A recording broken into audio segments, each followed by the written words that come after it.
그러니까 코로나 시대에 가장 중요한 것은 이 사회 안전망을 촘촘히 갖춰서 어느 누구도 이 도태되시는 분 없이 안전하게 이 생활에 참여를 하실 수 있어야 되는 건데요. 고용 부문, 뭐 어떤 복지 이런 부분에 대한 이 투자를 확대를 해야 되죠.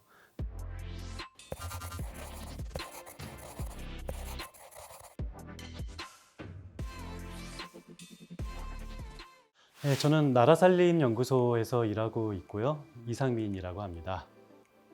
포용적 회복과 지역 균형 발전 등을 위한 그 예산은 어떤 것들이 있을까요? 가장 중요한 것은 일자리죠. 일자리 예산이라는 것은 청년들한테 이런 정보를 제공해주고 직업 훈련을 하는 것들이 다 같이 포함되는 개념인 건데요. 일자리가 올해 같은 경우는 30.1조 원이거든요. 근데 내년에는 31.3조 원 정도로 일자리 예산이 늘었습니다. 이런 일자리에는 어떤 노인분들 또는 취약계층 분들을 위한 그런 일자리 예산도 들어가 있고요. 요즘 취업이 굉장히 어려운 게 가장 청년층이 문제가 있잖아요. 그래서 이 청년층 일자리 예산도 늘었고요. 지역 균형 발전을 위해서 SOC 예산을 굉장히 크게 확대했는데요. SOC 예산이 내년도 28조 원이 더 확대가 됐어요. 그러니까 여기에 광역교통망에 SOC 예산이 많이 쓰였고요. 그리고 스마트 시티 같은데 굉장히 많은 예산이 추가로 들어갔습니다. 그 밖에 그 사회 안전망 예산으로 주목해야 될 부분이 있을까요?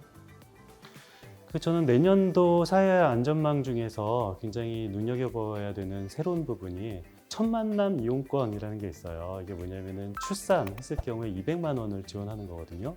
그러니까 예전 같은 경우는 그 6세 이하만 아동수당을 받을 수 있었는데 이제 7세 이하까지 아동수당 월 10만 원을 받을 수가 있고요. 그리고 아프면은 직장을 다닐 수가 없잖아요. 이렇게 아파서 직장에 다니지 못할 때 최저임금의 60% 정도를 지원해 주는 것이 내년도 새롭게 도입되는 상병수당입니다. 지금 시범적으로 도입되고 있는데요. 한 263만 명 정도 상병수당의 어떤 권리를 누릴 수 있을 것 같습니다. 먼저 역대 최고 수준의 기준 중위소득 인상을 통하여 생계, 의료, 주거 등 7대 급여를 16조 4천억 원으로 확대하여 반영하였습니다. 기준 중위소득 인상 예산을 평가해 주신다면 그러니까 기준 중위소득이 우리나라 복지체제의 굉장히 근간이에요. 통계에서 중위소득, 딱 중간 정도 돈을 버는 사람의 소득이 얼마냐라는 것을 기준을 통해서 우리 기초생활보장제도가 만들어지는 거거든요. 그래서 기준 중위소득을 얼마나 빡빡하게 유지하냐, 또 얼마나 스트릭트하게 유지하냐, 그리고 아니면은 기준 중위소득을 조금 더 포용적으로 유지하냐에 따라서 우리 기초생활보장제도에 속하시는 분들의 범위가 넓혀지게 되는 건데요. 내년도 기준 중위소득 인정액이 올해보다 한 5% 이상 늘었습니다. 마찬가지로 이 기초생활보장제도를 그 권리를 누리시는 분들이 점점 더 많아지게 되는 거죠.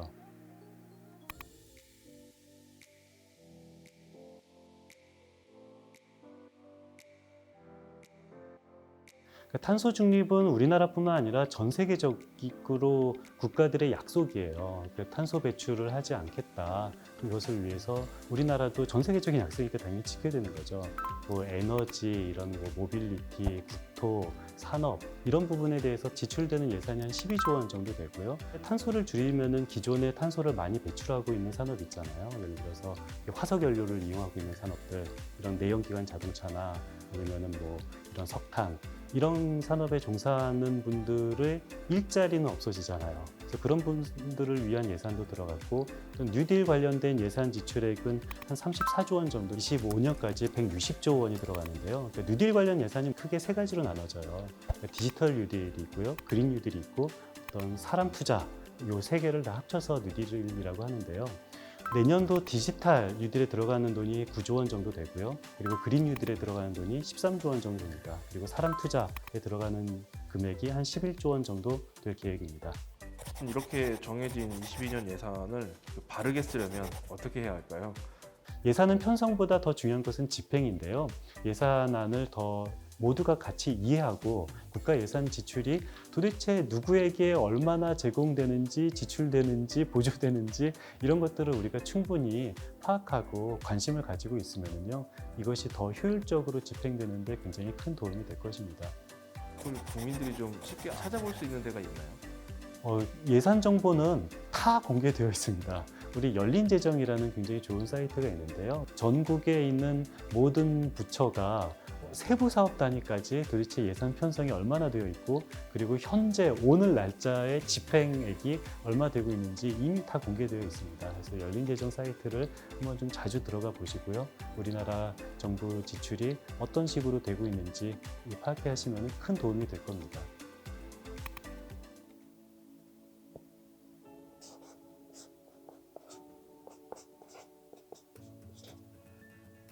그 예산을 바라보는 그런 각각의 국민들의 생각은 다양해요. 다양한 것이 정상이고 굉장히 바람직한 건데요. 예산 지출은 늘릴수록 좋은 점도 있고 단점도 생기고요.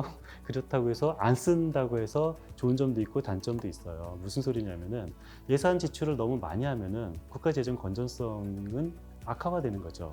그렇기 때문에 국가 재정 건전성과 그리고 국가 재정의 적극적인 역할, 이 두 개 사이의 균형을 잡는 것이 내년도 예산안의 핵심 목표가 되어야 되지 않을까라는 생각이 듭니다.